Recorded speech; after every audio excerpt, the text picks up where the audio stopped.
pour illustrer ce guide et les retours d'expérience associés, on va passer à la séquence de retour d'expérience, en fait de présentation des dynamiques par les différents 3 membres de la communauté de pratique handicap.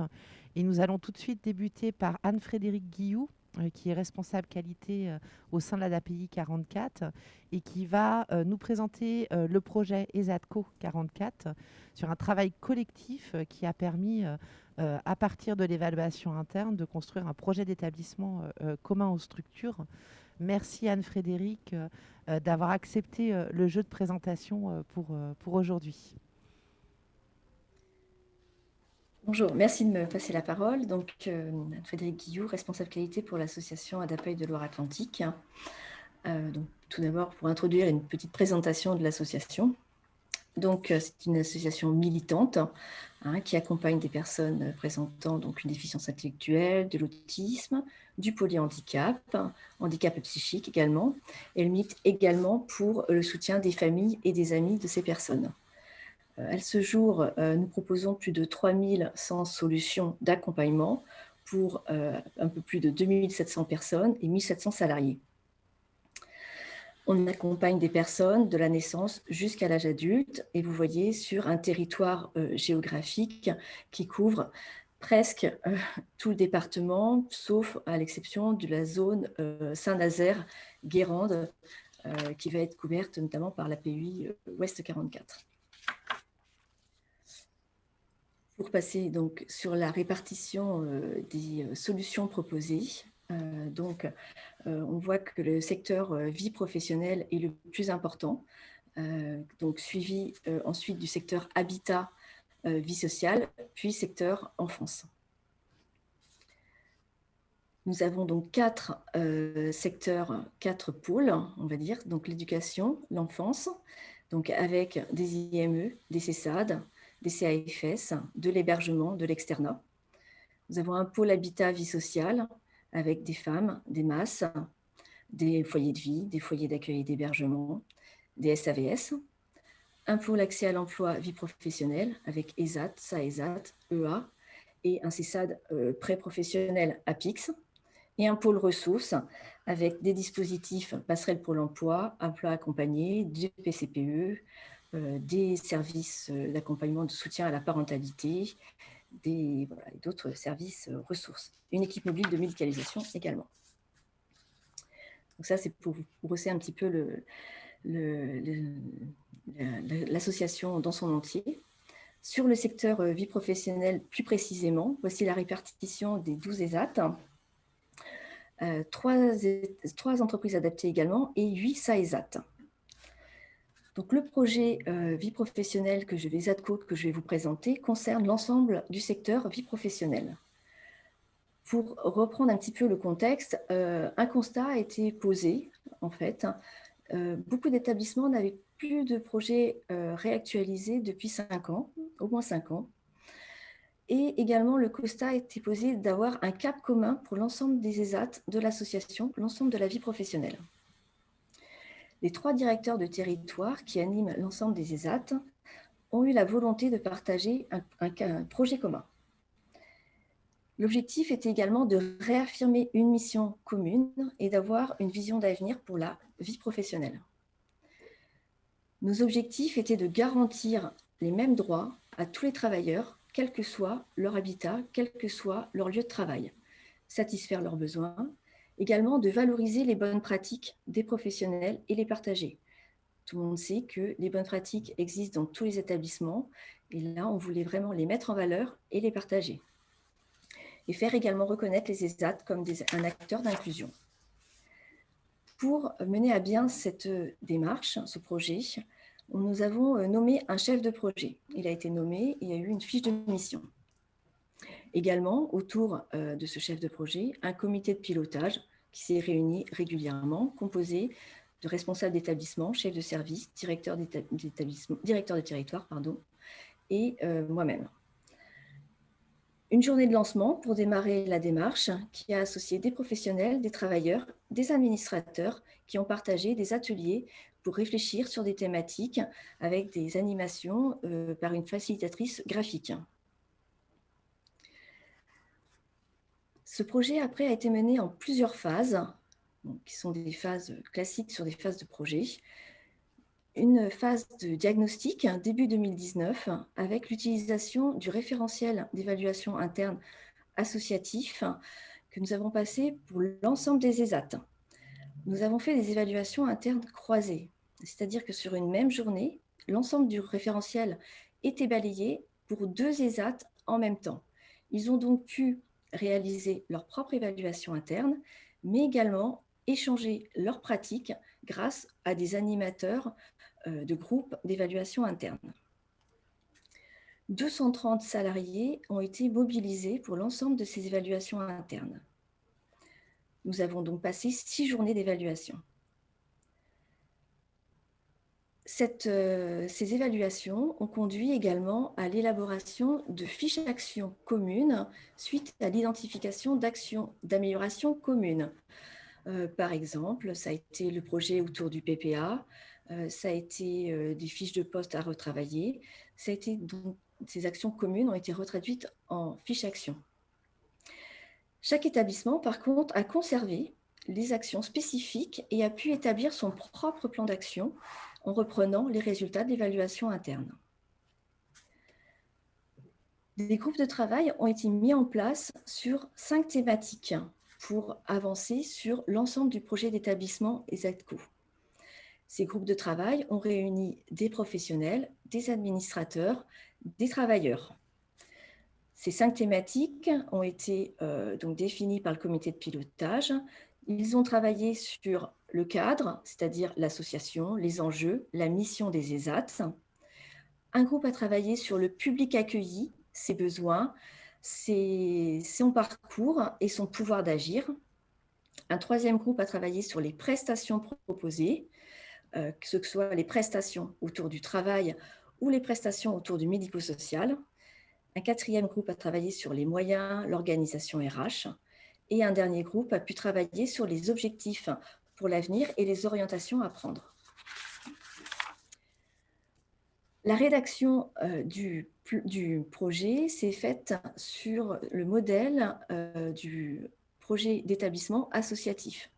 Donc, nous avons quand même suivi un modèle associatif pour aboutir finalement à un tronc commun de projet d'établissement pour l'ensemble des ESAT, des fiches actions communes, donc à l'ensemble des ESAT, et après, pour chacun des ESAT, leurs fiches actions spécifiques qu'ils ont pu identifier lors de l'évaluation interne.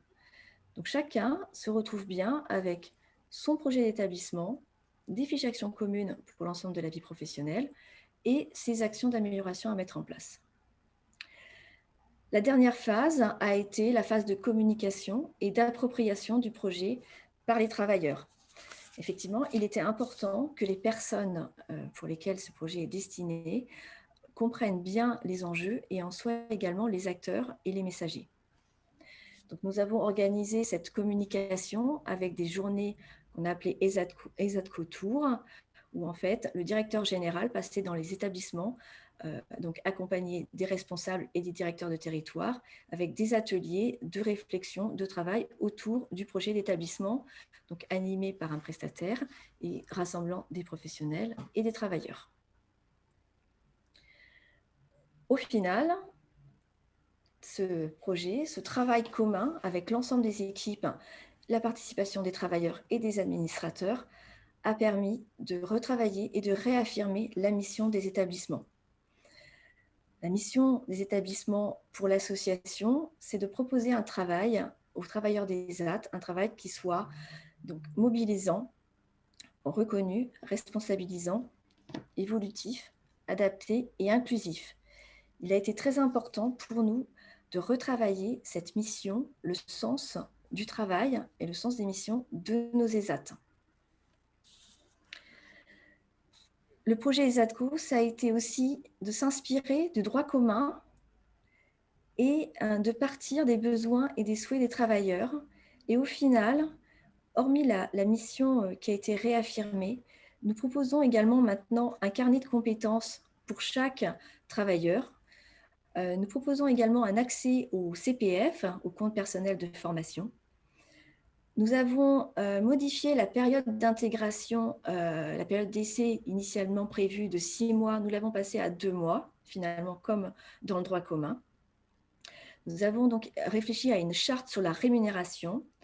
Nous avons pu également revoir les congés et tendre vers le droit commun pour nos travailleurs.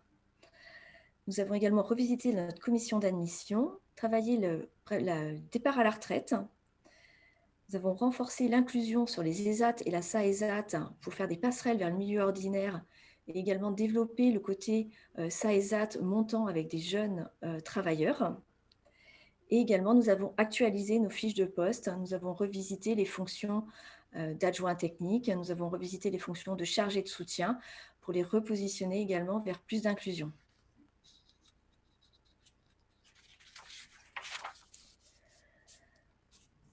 Comment réussir un projet de cette envergure? C'est effectivement de travailler une méthodologie en mode projet avec un chef de projet, donc un comité de pilotage, également la nécessité permanente d'aller-retour entre les différents acteurs, entre les différents niveaux, que ce soit le comité de pilotage, les travailleurs, les administrateurs, les professionnels de terrain, les groupes de travail. Il faut vraiment informer l'ensemble des participants de l'avancée du projet. Ça a été aussi l'utilisation d'outils modernes, l'utilisation de la facilitation graphique pour représenter, visualiser ce qu'était un ESAT, notamment l'ESAT de demain pour les travailleurs, des vidéos de présentation, de restitution, l'utilisation de techniques type Draw My Life et des espaces communs de partage de documents, Teams ou autres. Également, une autre clé, c'est un échange régulier auprès de la direction générale, de faire valider le contenu et les avancées au fur et à mesure, pour effectivement rester dans la ligne des attendus de la direction générale. Une nécessaire communication permanente, que ce soit aussi pour lorsqu'il y avait des groupes de travail. Le risque, c'est que les groupes de travail restent porteurs de leurs informations et ne restituent pas les différentes informations à l'ensemble des professionnels. Donc, il faut vraiment s'assurer que les personnes qui sont dans les groupes de travail puissent également restituer les débats et recueillir les avis des professionnels de terrain. Et également, une clé de réussite, c'est de faire en sorte que les responsables d'établissement s'approprient bien les attendus via un rétro-planning, via des informations régulières, pour qu'ils soient eux-mêmes les porteurs de ce projet. Sans une bonne compréhension des objectifs du projet, il est difficile pour les responsables d'établissement et chefs de service de porter ensuite le projet dans les établissements. Donc, nous avons pu identifier des points de vigilance qui recoupent ce que je viens de vous expliquer. C'est effectivement l'appropriation par tous de la démarche et de faire en sorte que les relais des groupes de travail vers les professionnels des établissements et services aient bien lieu, pour éviter qu'on ait un groupe d'experts qui connaissent bien les démarches et que le reste des professionnels ait peu accès à cette information. C'est également adapter des formes visuelles pour un projet d'établissement. Nous avons fait le choix, dans un premier temps, de travailler un support PowerPoint, de ne pas avoir un projet d'établissement tel qu'on le connaît, papier, format, texte, et vraiment d'avoir quelque chose de dynamique et de ludique au niveau visuel pour les équipes. Et la rédaction finalement du document officiel ne s'est faite que lorsque l'ensemble du projet a été travaillé, afin de pouvoir rédiger une forme finale.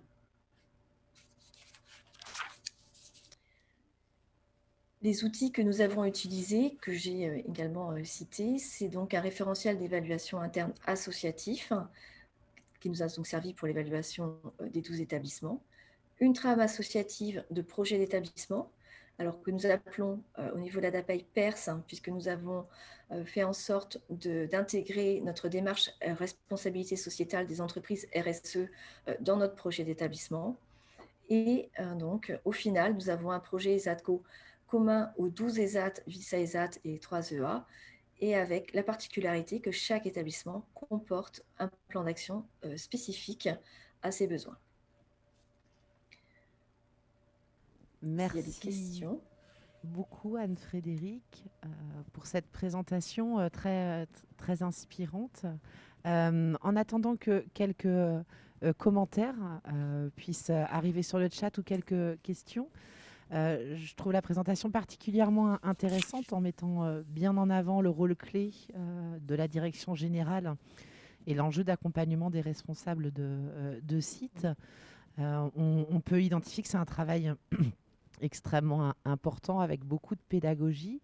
Est-ce que vous pourriez nous dire justement dans cette pédagogie la place et la posture du responsable qualité, peut-être des éléments leviers ou des points de vigilance que vous avez pu identifier pour faire en sorte que la politique institutionnelle puisse au mieux être appropriée? Oui, alors effectivement, la place du responsable qualité a été, comment dire, pas forcément évidente, plutôt en soutien, en conseil et en apport de méthodologie.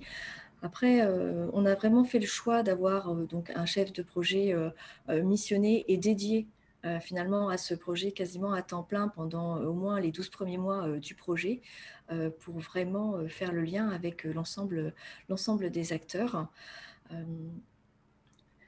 Après, c'est vraiment ce qu'on a vraiment, comment dire, identifié comme écueil, c'est vraiment la communication et l'information à chacun des acteurs, vraiment qu'ils aient l'information pour bien pouvoir s'approprier les éléments, les attendus, et bien pouvoir aussi mobiliser les équipes sur le terrain. Une nécessaire, effectivement, pédagogie, je pense que ça, c'est un terme que je n'ai peut-être pas utilisé, mais qui aurait eu toute sa place dans la présentation, pédagogie, et s'assurer de la bonne compréhension des responsables de ce qu'on attendait de leur part. Merci, c'est très intéressant parce qu'on voit que on touche, même si on est sur l'axe stratégique de la structure, on touche nécessairement les enjeux de communication et du coup les enjeux culturels et d'appropriation par les établissements. Alors je crois qu'Élise, tu avais une question aussi.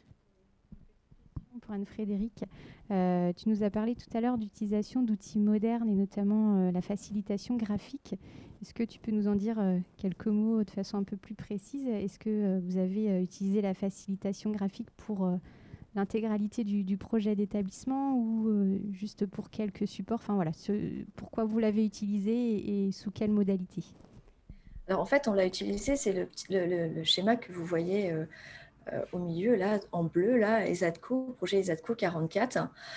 On l'a utilisé lors de la journée de lancement. On a fait appel à une facilitatrice graphique qui a participé sur les moments de la journée au groupe de travail avec les travailleurs et les professionnels, qui s'est donc inspiré, qui s'est imprégné pendant toute la journée et qui, lors de la restitution, nous a fait en direct ce schéma qui est assez impressionnant, qui en fait retrace les souhaits et les besoins, les attentes des travailleurs. Ce sont leurs termes, leur expression, avec les outils mis en place, ce qu'ils souhaitent. Alors, c'est un peu petit, mais en gros, ce qu'ils veulent, c'est travailler dans de bonnes conditions, avoir une ambiance de travail qui soit conviviale, avoir une rémunération adaptée. Ça, j'ai pu l'entendre de la bouche des travailleurs. Et avoir également donc un habitat, être en confiance, en sécurité, pouvoir se déplacer également de leur habitat à leur lieu de travail.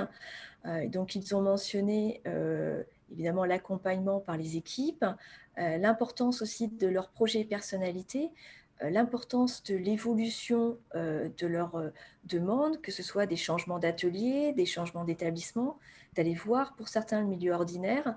Ce fut une journée très, très, très, très riche et qui a abouti donc, au dessin de facilitation que vous voyez. Donc, c'est l'illustration résultante de tous ces échanges, de cette journée d'échange. Et ce dessin a été après donc, imprimé sur banderole, est affiché dans les ESAT et a servi de fil conducteur après tout au long des autres groupes de travail, des autres animations pour rappeler et donc conserver cette dynamique-là, rappeler aux travailleurs qui ont participé à cette journée-là le pourquoi de la démarche, le sens de la démarche. Ça a servi, ça a appuyé après, pendant l'ensemble du projet, finalement, le projet ESADCO en lui-même. C'est d'ailleurs la couverture également du projet ESADCO qui a été traduit en FALC. Donc c'est vraiment je crois qu'en musique on dit un gimmick, mais voilà, c'est un point repère qui a été repris tout au long du projet. Merci. Donc, on voit bien qu'au travers de ce retour d'expérience, on souligne l'enjeu du cap essentiel, de l'orientation stratégique essentielle et de l'enjeu des objectifs partagés auprès des structures, avec ce souci permanent de pédagogie et d'appropriation qui, au final, aboutit à un projet au bénéfice des personnes accompagnées. Donc, cette fiche retour d'expérience, vous la retrouvez tous dans le guide de façon détaillée avec en ressources quelques outils, exemples associés. Merci infiniment Anne-Frédérique.